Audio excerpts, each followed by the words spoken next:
The book of Jeremiah, chapter 23 and verse 3.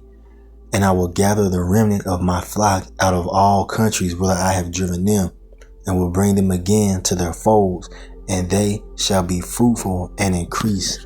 I'm going to stop right there. I'm going to start off as always by giving all praise, all honor, all glory unto Yahweh, Bahashem, Yahweh Shai, Bahashem, Rakha, Qudash. Double honors to the elders and apostles of Great Millstone who teach and who rule well, who taught us this truth through the power and spirit of Yahweh, Bahashem, Yahweh Shai. Lord willing, this lesson is edifying to the elect out there, whoever you might be. And Shalom to 144,000. It's the brother Amawan Padah from the GMS Denver camp, coming at you with a quick lesson. It's going to be in regards to the last Exodus, man, being delivered out of modern day Egypt, which is America, Babylon the Great. And that's exactly what's being talked about right here in the book of Jeremiah, the 23rd chapter. All right. We're in the season of the Lord Yahweh sending his son Yahweh Shai, who the world ignorantly calls Jesus. We're in the time of him being sent back to rescue us from our oppressors, man. The modern day Egyptians being the Edomites. Esau, Edom, the so-called white race. Okay? Because we've been underneath their foot for generations and generations, man. And now we're in the time of the Lord finally taking those shackles off of us as a people and being brought back into our godhood, man, to forever be with Yahweh Bashem Yahweh Shai. Never to sin again, never to go into captivity ever again. This is the last Exodus. All right. Now we understand that before we go, before the Lord Yahweh Shai returns and delivers us, we got to go through a time known as Jacob's trouble, which is upon us, man. It's getting ready to turn up here in America, Babylon the Great. All right. And across the world. All right. The day of the Lord is at hand. And the thing is, it's going to get us through. The thing that's going to get us through is the fact that we have faith in our Lord Yahweh Shai returning to rescue us out of all this hell that's getting ready to come to the earth. Okay? That's what's going to, push us through this time known as Jacob's trouble. When Esau comes down having great wrath, blackouts, martial laws invoked. When they bring the RFID microchip, that's another major prophecy that must happen before the Lord gathers us and takes us back to our homeland, which is Jerusalem. Okay? But this is the end result, man. Okay, this is the end result. We're going to be taken back to our land, out of all the countries that we've been scattered to. All right, because we got Israelites in every continent, man. There's Israelites everywhere, man, on all the different lands of the earth. You see, amongst all the nations, should I say. And it's time to go back home, man. So we going home in style, man. This is going to be much greater than the first Exodus out of Egypt. All right, it goes on to say, verse 4, and I will set up shepherds over them, which shall feed them, and they shall fear no more, nor be dismayed, neither shall they be lacking, saith the Lord Yahweh, Bashem Yahweh Shai. And the shepherds that he's setting up are the men of the Lord, man. The prophets. Okay? You see? Starting with the 144,000, the governing body of the nation of Israel. Behold, the days come, saith the Lord Yahweh, Bashem Yahweh Shai, that I will raise unto David a righteous branch. And it's talking about Yahweh Shai. And a king shall reign and prosper, and shall execute judgment and justice in the earth. All right. So Yahweh Shai is going to sit on that throne of David, man. All right. Because Yahweh Shai came from the seed of David. All right. Because the Lord promised King David that he would never fail to have one of his seed on the throne. And Yahweh Shai is of the seed of David. And when he returns, he's going to sit on that throne forever. Okay. This is the time that we're in. Okay, so yeah, man. It goes on to say in the next verse. In his days, Judah shall be saved, and Israel shall dwell safely, northern and southern kingdom. Saved from what? Saved from our oppressors, saved from our enemies, man. The modern day Egyptians, man, being Esau. the modern day Pharaoh. All right. We're going to dwell safely because right now we in the valley of the shadow of death, man. And this is his name whereby he shall be called the Lord Yahweh Bashim Yahushai, our righteousness. All right, Yahushai, man.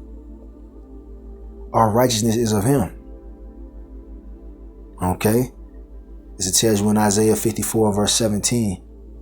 But the thing is that we're going to finally be able to dwell safely when our Lord returns, man.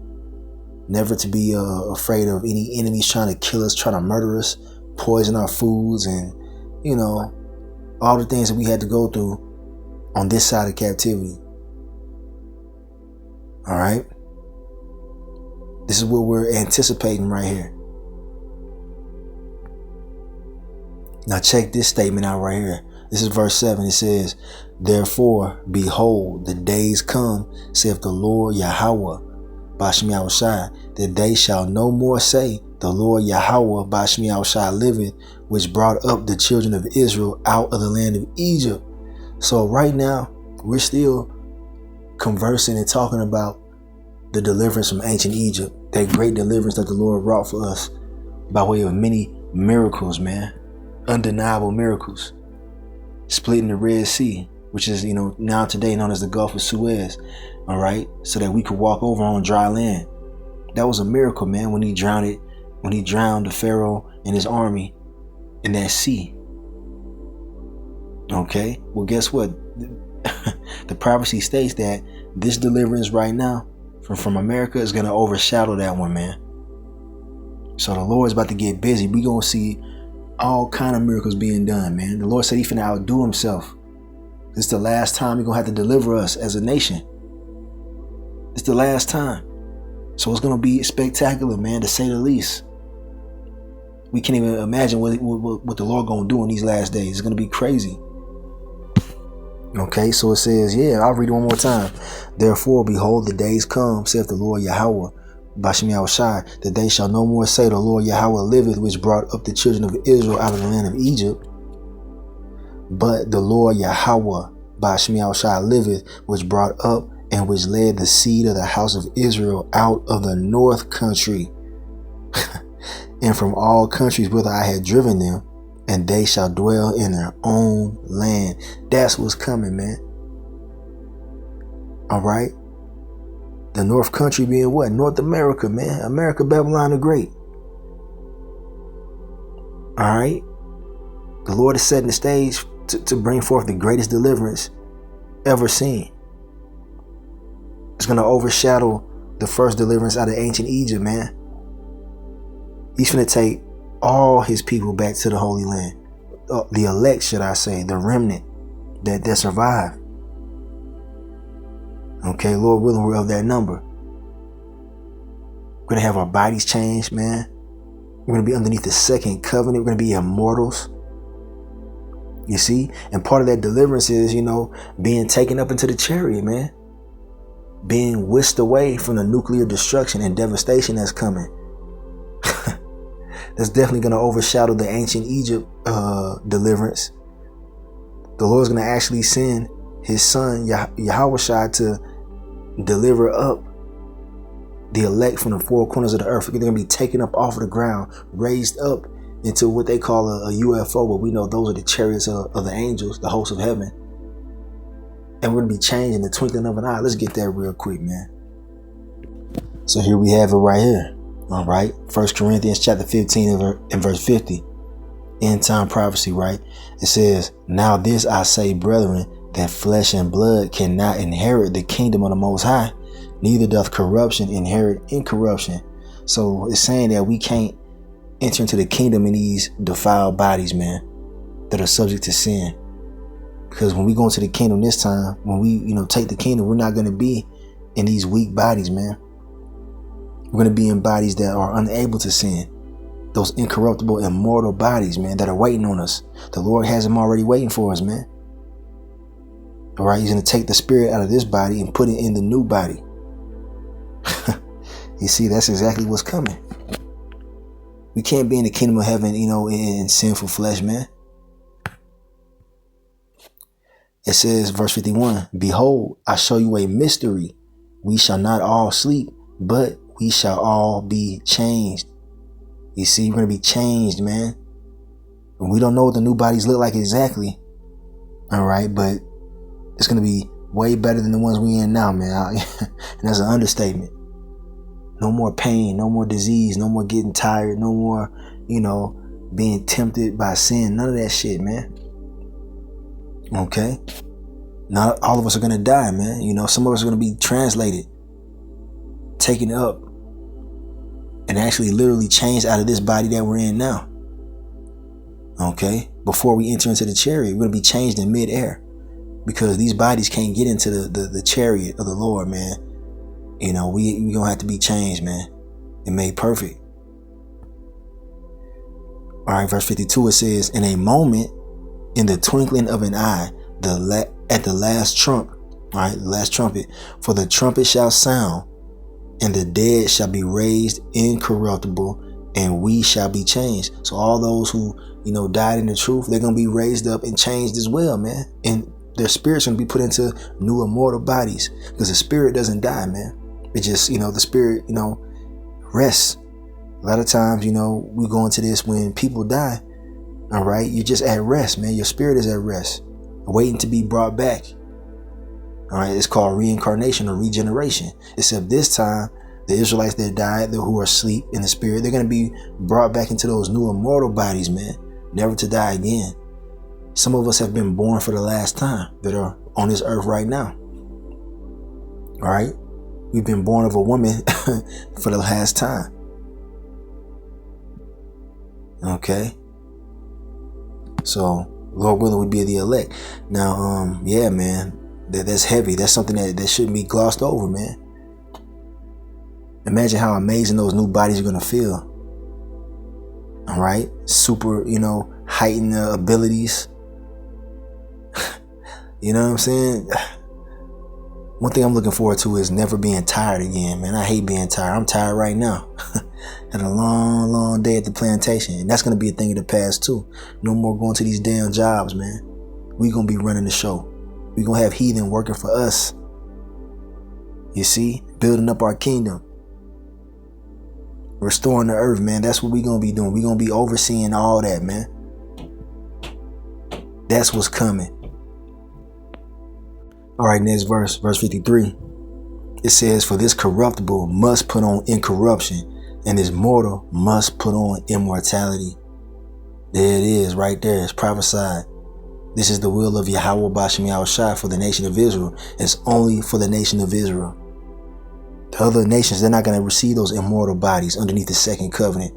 This is what this is talking about, man. The second covenant is when the Lord is going to write those laws, statutes, and commandments in our inward parts, man. And we're not going to ever be able to sin again, because sin brings forth death, and sin is the transgression of the law. So yeah, man, this is the second covenant for the nation of Israel, and Lord willing, we enter into it on this side, man. Because those that die, the 2/3 of our people that die, they get their judgment on this side, man. They're gonna be reborn back into the kingdom through us. And they're going to be underneath the second covenant, man. They're going to be perfect. All right. So yeah, immortality, that's at hand. And that's something to fight for, man, to enter into immortality, man. I want to be changed out of this body. I want to be taken up into the chariot, man. Lord willing, I endure unto the end. And Lord willing, you sincere, Akim and Aqua endure unto the end as well, because we're close, man. Okay. All hell going to break loose. But guess what? This is on the other side of it, man. This is what's prophesied to happen, and it will. And I had to bring this one out real quick. It's the book of Wisdom of Solomon in the Apocrypha, chapter 5. And it says, then shall the righteous man stand in great boldness before the face of such as have afflicted him and made no account of his labors. Okay.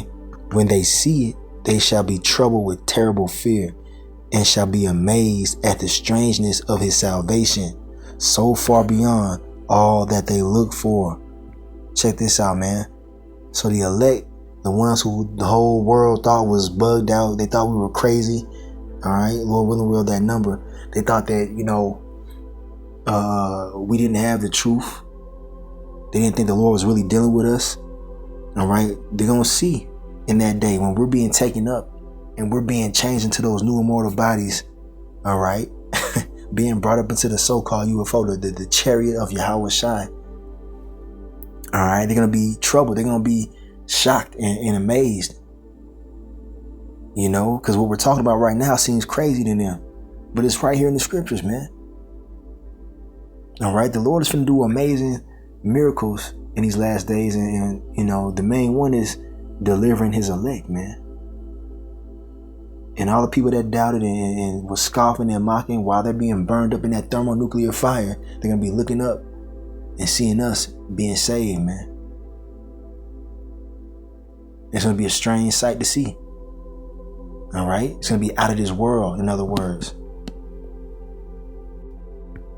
Okay, next verse it says, and they, repenting and groaning for anguish of spirit, shall say within themselves, this was he whom we had sometimes in derision and a proverb of reproach. So pretty much they're going to be feeling super sorrowful. They're going to be feeling that heavy regret for rejecting the prophets, rejecting the message of the Lord. You know what I'm saying? All right. And they're going to be like, damn, man, we thought this dude was crazy. We was always talking shit about them dudes, man. And they're going to say, we fools accounted his life madness and his end to be without honor. Because they think we just doing this for no reason. They think that we're wasting our time. All right. By preaching his word, by doing what we're doing on the highways and hedges day in and day out, giving our bodies up as a living sacrifice. They think that we're just, you know, wasting our time, man, but we're not. They're going to realize that we were making spiritual investments the whole time, man, and that they rejected the message of the Lord that was coming through these men that they see right now, right? Though we're lowly, okay, we're not in our new bodies yet.